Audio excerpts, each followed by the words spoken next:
করতেছেন, আমি মাত্র 5টা আমলের কথা বলবো। যারা আমল করবেন নিয়ত করছেন তারা একটু হাত তোলেন। আচ্ছা নামান, জাযাকুমুল্লাহ খায়ের। বিসমিল্লাহ। নাম্বার 1, জুমার দিন উপলক্ষে সবচেয়ে বেশি পরিমাণে যে আমলটা করতে হবে, পরিমাণে সবচাইতে বেশি করতে হবে, সেটা হলো দুরূদ শরীফের আমল। কিসের আমল? কারণ নবী করিম সাল্লাল্লাহু আলাইহি ওয়াসাল্লাম বলেছেন, আকসিরু আলাইয়া মিনাস সালাতি মিন ইয়াউমিল জুমআতি ওয়া লাইলাতিল জুমআহ। তোমরা জুমার দিন এবং জুমার রাত হলো বৃহস্পতিবার দিবাগত রাত, অর্থাৎ বৃহস্পতিবার সূর্য অস্ত হয়ে গেছে, জুমার দিন শুরু। তো এই জুমার রাত এবং জুমার দিন এই উভয়টাতে তোমরা আমার প্রতি বেশি বেশি করে দুরূদ প্রেরণ করো, আমার জন্য আল্লাহর কাছে দোয়া পেশ করো। ফাইন্না সালাতাকুম মারুদাতুন আলাই, কারণ তোমরা যে দুরূদ পাঠ করো আমার জন্য, এটা আল্লাহর ফেরেশতারা আমার কাছে নিয়ে পেশ করে যে, হে আল্লাহর রাসূল, পৃথিবীর অমুক দেশ অমুক প্রান্ত থেকে অমুকের ছেলে অমুক আপনার জন্য দুরূদ পেশ করেছে।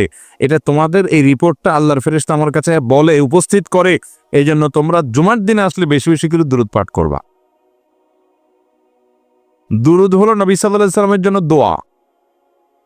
ওনার জন্য আমাদের দোয়া করলে আমাদের লাভ। আল্লাহ তাআলা তো তার রাসূলের প্রতি রহমত এমনি নাজিল করবেন, আমরা দোয়া করলেও করবেন, না করলেও। কিন্তু আমরা যদি দোয়া করি তাহলে সেক্ষেত্রে ওনার লাভ হোক না হোক আমাদের লাভ নিশ্চিত, নিজেদের লাভ নিশ্চিত। আল্লাহ তাআলা তার রাসূল সাল্লাল্লাহু আলাইহি ওয়াসাল্লামকে অনেক ভালোবাসেন, অনেক মহব্বত করেন। তার নবীকে তিনি অনেক মহব্বত করেন দেখে তার নবী, তার জন্য কেউ দোয়া করলেও আল্লাহ তাআলা তার প্রতি রহমত নাজিল করে। আর শুধু রহমত নাজিল না, মান সাল্লা আলাইয়া মাররাতান সাল্লাল্লাহু আলাইহি আশরা। নবী সাল্লাল্লাহু আলাইহি ওয়াসাল্লাম বলেছেন, যে ব্যক্তি আমার প্রতি একবার দুরূদ প্রেরণ করে, একবার নবীর জন্য দোয়া করে, আল্লাহ তাআলা ওই ব্যক্তির প্রতি 10 বার রহমত নাজিল করে। কয়বার রহমত নাজিল করে? রহমত নাজিলের মানে বুঝেন? 10 বার আল্লাহ অনুগ্রহ করেন, দয়া করেন আপনার জীবনে। এমন একটা মুসিবতে, এমন একটা জায়গা যেখানে আল্লাহর দয়া ছাড়া আপনার উপায় নাই, এরকম 10 বার আপনার জীবনে রহমত আল্লাহ তাআলা নাজিল করবেন, অবতীর্ণ করবেন, আপনার জন্য রহমত অনুগ্রহ আল্লাহ তাআলা করবেন যদি আপনি একবার দুরূদ পাঠ করেন। তাহলে প্রতি সপ্তাহে জুমার দিনে, জুমার রাতে যদি আপনি 100, 200, 300 বার, 1000 বার দুরূদ আপনি প্রেরণ করতে পারেন, তাহলে এই 10 বার আপনার গুণ করে আপনি হিসাব করেন যে কতবার আল্লাহ তাআলার রহমতের হকদার, ভাগীদার, পাওনাদার আপনি হয়ে যাবেন ইনশাআল্লাহ। অতএব জুমার দিনে দুরূদ বেশি করে পড়বো তো ইনশাআল্লাহ। দুরূদ পাঠের শ্রেষ্ঠ সিজনই হলো জুমার দিন। দুরূদ পাঠের শ্রেষ্ঠ সিজন কোনটা? জুমার দিন, জুমার রাত। এটা হলো দুরূদ পাঠের সবচাইতে উত্তম মৌসুম এবং শ্রেষ্ঠ সিজন। চেষ্টা করবো তো আমল করার ইনশাআল্লাহ। এখন থেকে বৃহস্পতিবার সন্ধ্যা হলে শুক্রবার সন্ধ্যা পর্যন্ত দুরূদ সারা সপ্তাহ প্রতিদিনই কম বেশি পড়বেন, কিন্তু এই জুমার দিন যখন আসবে তখন দুরূদের পরিমাণ অনেক বেড়ে যাবে ইনশাআল্লাহ। সবাই চেষ্টা করবো তো, আমল করবেন তো ইনশাআল্লাহ। এবং যাতে একে অন্যকে স্মরণ করে দিতে পারে, সেজন্য পরিবারের সদস্যরা কোন এক ম্যাচে একসাথে আসেন, কোন এক জায়গায় একসাথে থেকে অন্যকে স্মরণ করে দিবেন যে ভাই জুমার দিন শুরু হয়ে গেছে, বৃহস্পতিবার সন্ধ্যা হওয়া মানে জুমার দিন শুরু হয়ে গেছে। অতএব কি আমল শুরু করো? দুরূদের আমল। দুরূদ পড়তে কি পয়সা খরচ হয় ভাই? অনেক বেশি কষ্ট হয়। দুরূদের মধ্যে সবচেয়ে শ্রেষ্ঠ দুরূদ হলো দুরূদ ইব্রাহিম। আল্লাহুম্মা সাল্লি আলা মুহাম্মাদ ওয়া আলা আলি মুহাম্মাদ কামা সাল্লাইতা আলা ইব্রাহিম ওয়া আলা আলি ইব্রাহিম ইন্নাকা হামিদুম মাজিদ। আল্লাহুম্মা বারিক আলা মুহাম্মাদ ওয়া আলা আলি মুহাম্মাদ কামা বারাকতা আলা ইব্রাহিম ওয়া আলা আলি ইব্রাহিম ইন্নাকা হামিদুম মাজিদ। পড়া যাবে না ইনশাআল্লাহ। এই দুরূদ ছাড়া অন্য যে কোনো দুরূদও পড়তে পারেন, সবচেয়ে সংক্ষিপ্ত দুরূদ সাল্লাল্লাহু আলাইহি ওয়াসাল্লাম পড়লেও চলবে। আল্লাহ তাআলা আমাদেরকে আমল করার তৌফিক দান করুন। তাহলে জুমার দিন উপলক্ষে একটা আমলের কথা জানলাম, সেটা হলো দুরূদ পাঠের আমল করবো তো ইনশাআল্লাহ। নাম্বার 2, জুমার দিন ফজরের নামাজ পুরুষরা জামাতের সাথে পড়বেন, আর মহিলাদের আমল হলো বাসার পুরুষগুলার সবগুলারে উঠে মসজিদের দিকে পাঠিয়ে দিবেন। এটা হলো জুমার দিনের ফজরের সময়ের আমল। নবী করিম সাল্লাল্লাহু আলাইহি ওয়াসাল্লাম বলেছেন, আফদালুস সালাওয়াতি ইনদাল্লাহ সালাতুল ফজরি মাআল জামাআতি ইয়াউমাল জুমআহ। যত নামাজ আছে ওয়াক্তিয়া, এই ওয়াক্তিয়া 5 ওয়াক্ত নামাজের মধ্যে আল্লাহর কাছে সবচেয়ে শ্রেষ্ঠ হলো জুমার দিনে ফজরের নামাজ পুরুষরা জামাতের সাথে পড়লে, এটা হলো আল্লাহর কাছে সবচেয়ে শ্রেষ্ঠ। এই জন্য সপ্তাহে অন্য সব দিন তো পড়বেনই, জুমার দিন আরো বিশেষ গুরুত্বের সাথে অবশ্যই জামাতের সাথে ফজর পড়তে হবে। এটা জুমার দিনের স্পেশাল আমল, বিশেষ গুরুত্বপূর্ণ আমল। চেষ্টা করবো তো ইনশাআল্লাহ।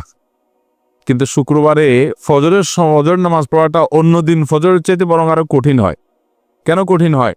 কারণ শুক্রবারে অফিস আদালত থাকে না, দোকানপাট থাকে না, আপনার স্কুল মাদ্রাসা থাকে না, যার কারণে আমরা মনে করি শুক্রবারে সকালে তো একটা লম্বা ঘুম দেওয়া যাবে, বিদায় বৃহস্পতিবার রাত্রে শুইতে শুইতে একটু দেরি করেই সবাই শোয়। ফজর নামাজ অনেকে জামাতের সাথে আর পড়তে পারেন। এই জন্য ভাইরা আমার, শয়তান জানে কোন আমল করলে আমরা লাভবান হয়ে যাবে, জন্য সে ওটা যেন করতে না পারি চক্রান্ত করে। এই জন্য জুমার দিনে ফজর নামাজ পড়ার চেষ্টা করবো তো ইনশাআল্লাহ। 1 2 নম্বর আমল গেল। 3 নম্বর আমল হলো জুমার দিনে 4টি কাজ করবেন। এই 4 কাজে মিলে একটা আমল, সেটা হলো 3 নম্বর। সেটা কি? নবী রাসূলুল্লাহ সাল্লাল্লাহু আলাইহি ওয়াসাল্লাম বলেছেন, মান বাক্কারা ইয়াউমাল জুমআতি ওয়াবতাকার, যে জুমার দিন আগে আগে ঘুম থেকে উঠবে, ভোরে ঘুম থেকে উঠবে, ওই যে ফজর পড়বে। ওয়াগাসসালা ওয়াগতাসাল, ফরজ গোসল হলে ফরজ গোসল করবে এবং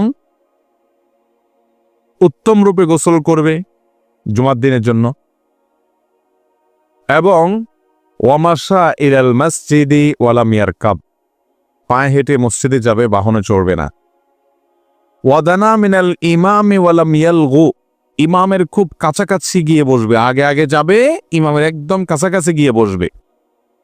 এবং খুতবা শেষ হবে, নামাজ শেষ হবে, এর মধ্যে কোনো বেহুদা কথা বলবে না, বেহুদা কাজ করবে না। মসজিদে গিয়ে যত সময় সম্ভব 2 রাকাত করে নফল নামাজ পড়বে, কোরআন তেলাওয়াত করবে, ভালো কাজ করবে, বেহুদা কাজ করবে না, চুপচাপ খুতবা শুনবে।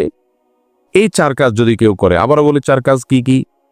আগে আগে ঘুম থেকে উঠা, আগে আগে মসজিদে যাওয়া, গোসল করা উত্তম রূপে, পায়ে হেঁটে মসজিদে যাওয়া, ইমামের কাছাকাছি গিয়ে বসা, অহেতুক কথা কাজ না করা।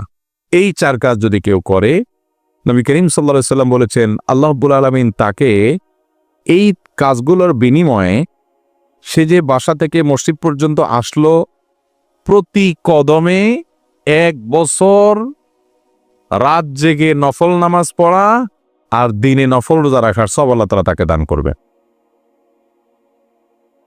প্রতি কদমের বিনিময়ে।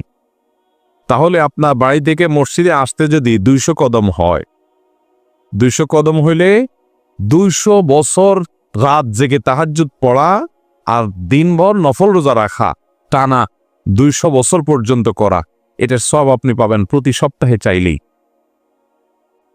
অনেক মুহাদ্দিস এবং অনেক হাদিস বিশ্লেষক ওলামায়ে কেরাম বলেছেন, কোরআন হাদিসে যত আমলের যত ফজিলতের কথা বলা আছে, এর চাইতে কোনো ফজিলতপূর্ণ আমল আরেকটা নেই।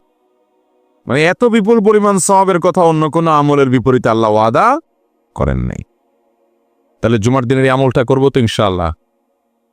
আগে আগে ঘুম থেকে উঠা, ওই যে ফজর তো মসজিদে পড়বি, এবং উত্তম রূপে গোসল করা, পায়ে হেঁটে মসজিদে যাওয়া, ইমামের কাছাকাছি গিয়ে বসে খুতবা শ্রবণ করা পর্যন্ত কোনো কথাবার্তা না বলা, তেলাওয়াত জিকির আজকার ইত্যাদিতে মশগুল থাকা।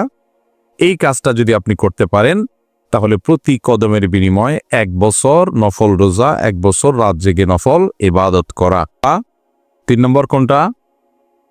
আগে আগে ঘুম থেকে উঠে উত্তম রূপে গোসল করে পায়ে হেঁটে মসজিদে গিয়ে ইমামের কাছাকাছি গিয়ে বসা এবং কোন অনর্থক কাজ না করা। মনে থাকবে তো ইনশাআল্লাহ। নাম্বার 4, সূরা কাহফ তেলাওয়াত করা। কোন সূরা তেলাওয়াত করা? চেষ্টা করবো তো ইনশাআল্লাহ সূরা কাহফ তেলাওয়াত করতে। তাহলে কয়টা আমলে গেল কথা? 4টা। প্রথমটা কি গেল?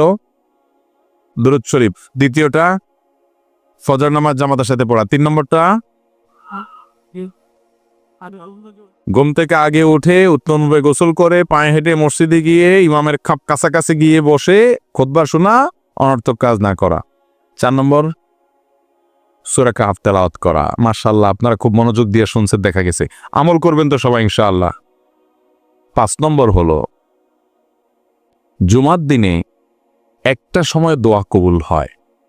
নবী করিম সাল্লাল্লাহু আলাইহি ওয়াসাল্লাম বলেছেন, জুমার দিনে একটা দোয়া বান্দার এটা কবুল হবে, এটা ফেরত দেয়া হবে না। এখন সেই দোয়াটা যে কোন সময়ের দোয়া, এটা হাদিসে নবী সাল্লাল্লাহু আলাইহি ওয়াসাল্লাম বলেন নাই। মুহাদ্দিসগণ, হাদিস বিশারদগণ, হাদিস বিশ্লেষক উলামায়ে কেরাম গবেষণা করে বিভিন্ন রকমের সময় বের করেছেন। কেউ জুমার নামাজের আগে পরে বিভিন্ন সময়ের কথা বলেছেন, কেউ অন্য সময়ের কথা বলেছেন। তবে বেশিরভাগ ওলামাদের মত হলো, বেশিরভাগ মুহাক্কিকদের মত হলো জুমার দিন শেষ প্রহর, অর্থাৎ সূর্য আসরের পর থেকে নিয়ে সূর্য ডুবার আগ পর্যন্ত এই সময়টাতে দোয়া কবুল হয়। এই জন্য আল্লাহর নেককার, ইমানদার, মুত্তাকি, পরহেজগার আল্লাহওয়ালা মানুষদেরকে দেখবেন জুমার দিন সূর্য ডুবার আগে তারা দোয়ায় মাশগুল হয়ে যায়, দোয়ায় মগ্ন হন। যারা বিশেষ করে মক্কা মদিনায় যাওয়ার তৌফিক হয়েছে, হারামাইনে দেখবেন সারা দুনিয়া থেকে আল্লাহর নেককার বান্দারা, আল্লাহর আমল পাগল বান্দারা, জান্নাতের পথযাত্রী মানুষগুলো দেখবেন এই সময়টাতে খুব বেশি দোয়ায় মাশগুল হয়ে গেছে। আমার দেশে বেশিরভাগ মানুষ আমরা জানি না, যার কারণে এই আমলটা আমাদের হয় না। জুমার দিন সারা দিনভর আপনি দোয়া করুন বেশি বেশি করে। স্পেশালভাবে চেষ্টা করবেন সূর্য ডুবার আগে আল্লাহর কাছে নিজের মনের সব চাওয়াগুলোকে পেশ করবেন, দোয়া করবেন। ঠিক আছে তো ইনশাআল্লাহ? তাহলে এই 5টা আমল হলো। এই 5টা আমল প্রত্যেক জুমা আমরা করার চেষ্টা করব। দুরুদ বিশেষ করে পড়া, জুমার দিন পুরুষরা ফজর নামাজ জামাতের সাথে পড়া, মহিলারা পুরুষদেরকে উঠায়া যে কোনোভাবে হোক বৃহস্পতিবারে তাড়াতাড়ি শোয়াই দিবেন ছেলেদেরকে, যাতে তারা ফজর নামাজ জামাতের সাথে পড়ার নিয়তে শোয়, আগে আগে শোয়াই দিবেন যাতে করে তারা পড়তে পারে। এরপরে ঘুম থেকে উঠাই দিবেন, আপনার এর মাধ্যমে এই সওয়াব পাবেন। এবং সেই সাথে সূরা কাহাফ তেলাওয়াত করবেন। এবং মসজিদে ওই যে তাড়াতাড়ি আসবেন, জুমার নামাজে কাছাকাছি যাবেন, গোসল করবেন, পায়ে হেঁটে আসবেন, এগুলো করবেন। এবং সর্বশেষ হলো দোয়া করবেন দিনভর, বিশেষ করে সূর্য ডুবার আগে আগে। আমল করবো তো ইনশাআল্লাহ, চেষ্টা করবো তো সবাই ইনশাআল্লাহ।